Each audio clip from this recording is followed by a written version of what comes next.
Hello guys, എല്ലാവർക്കും എൻ്റെ YouTube ചാനലിലേക്ക് നല്ലൊരു നമസ്കാരം.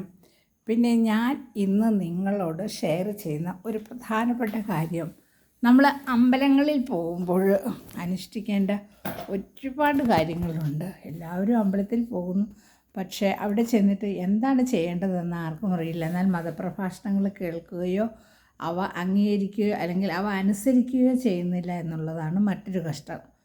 എന്താണെന്ന് വെച്ചാൽ, ഇപ്പോൾ അമ്പലത്തിൽ പോവുകയാണ് എങ്കിൽ നമ്മൾ അമ്പലത്തിൽ സംസാരിച്ചുകൊണ്ടിരുന്ന് അമ്പലത്തിൽ പോകരുത്. കാരണം നമ്മൾ ആളുകളെ കാണുമ്പോൾ സംസാരിക്കുന്ന ഒരു സ്വഭാവം നമ്മൾക്ക് ഹിന്ദുക്കൾക്ക് പ്രത്യേകിച്ചുമുണ്ട്. അയ്യോ, സംസാരിച്ചില്ലെങ്കിൽ എന്താവും എന്നുള്ള ഒരിത് അതൊരിക്കലും പാടില്ല. കാരണം നമ്മൾ അമ്പലത്തിൽ പോകുമ്പോൾ ഏകാഗ്രമായിട്ട് ഭഗവാന്റെ മുഖം മാത്രം മനസ്സിൽ കണ്ടുകൊണ്ട് നമ്മുടെ സങ്കടങ്ങൾ മനസ്സിൽ പറഞ്ഞുകൊണ്ട് നമ്മൾ ഓം നമോ നാരായണായ നമ, അല്ലെങ്കിൽ ഓം നമ ശിവായ, അല്ലെങ്കിൽ അമ്മേ നാരായണ, ദേവി നാരായണ എന്ന മഹാമന്ത്രങ്ങൾ ഉരുവിട്ടുകൊണ്ട് വേണം ഭഗവാനെ ദർശിക്കാനായിട്ട്.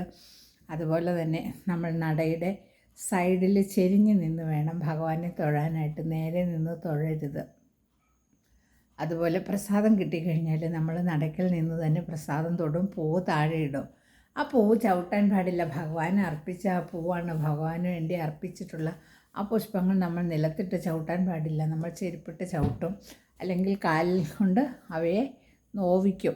അപ്പോൾ അത് പാടില്ല. അതുപോലെ തന്നെ നമ്മൾ ചുറ്റും പ്രദക്ഷിണം വയ്ക്കുമ്പോഴും നമ്മൾ പറ്റുമെങ്കിൽ നാമം ജപിച്ചുകൊണ്ട് വേണം പ്രദക്ഷിണം വയ്ക്കാൻ.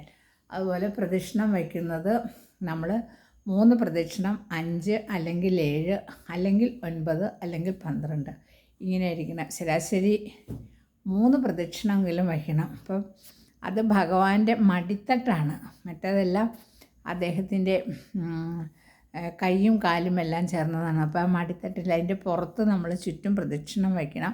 അത് 1 പ്രാവശ്യം വെച്ചാലും മതി, അല്ലെങ്കിൽ 3 പ്രാവശ്യം വയ്ക്കണം. അതുപോലെ മറ്റൊരു കാര്യമാണ്, ചെരുപ്പ് ഉപയോഗിച്ച് ഒരു കാരണവശാലും അമ്പലത്തിൻ്റെ മതിൽക്കെട്ടിനകത്ത് കയറരുത്. അമ്പലത്തിൻ്റെ മതിൽക്കെട്ടിനകത്ത് നമ്മൾ ചെരുപ്പിട്ട് അമ്മയുടെ കാലിൽ അല്ലെങ്കിൽ അമ്മയുടെ മടിത്തട്ടിൽ ചവിട്ടിയാൽ അമ്മയ്ക്ക് നോവുന്നത് പോലെ ഭഗവാന്റെ മടിത്തട്ട് നോവും എന്നാണ് ശാസ്ത്രം പറയുന്നത്. അപ്പോൾ ഈ കാര്യങ്ങളെല്ലാം നമ്മൾ ശ്രദ്ധിക്കണം. കാരണം നമ്മൾ വെറുതെ അമ്പലത്തിലേക്ക് ഓടിപ്പോയിട്ട് അതുപോലെ തന്നെ നല്ല ശുദ്ധിയോടും നല്ല മനസ്സോടും കൂടി പോയിന് ഒരുപാട് പൈസയൊന്നും നമ്മുടെ കയ്യിലിടാനില്ല എങ്കിലും ഭഗവാൻ നമ്മുടെ വിളി കേൾക്കും. പിന്നെ നമ്മൾ അവിടെ ചെല്ലുന്നത് എന്തിനാണെന്ന് ഭഗവാൻ അറിയാം. നമ്മളവിടെ ചെന്ന് അയ്യോ എൻ്റെ മകൻ അങ്ങനെ വരണേ, എൻ്റെ അങ്ങനെ എല്ലാം നമ്മൾ ഓരോന്നും എടുത്തെടുത്ത് പ്രാർത്ഥിക്കേണ്ടതില്ല. നമ്മുടെ മനസ്സിലുള്ള കാര്യങ്ങളെല്ലാം ഭഗവാൻ കാണുന്നുണ്ട്, ഭഗവാൻ മനസ്സിലാക്കുന്നുണ്ട് എന്നുള്ള വിശ്വാസത്തോടു കൂടി തന്നെ ഭഗവാന്റെ മുന്നിൽ പോയി നമ്മൾ ദർശനം നടത്തണം. അപ്പോൾ ഓക്കെ കൂട്ടുകാരെ, എനിക്ക് ഇന്ന് ഇത്രയൊക്കെ പറയാനുള്ളൂ. എല്ലാവരും എൻ്റെ ചാനൽ കണ്ടാൽ മാത്രം പോരാ, ലൈക്ക് ചെയ്യണം, കമൻറ്റ് ചെയ്യണം.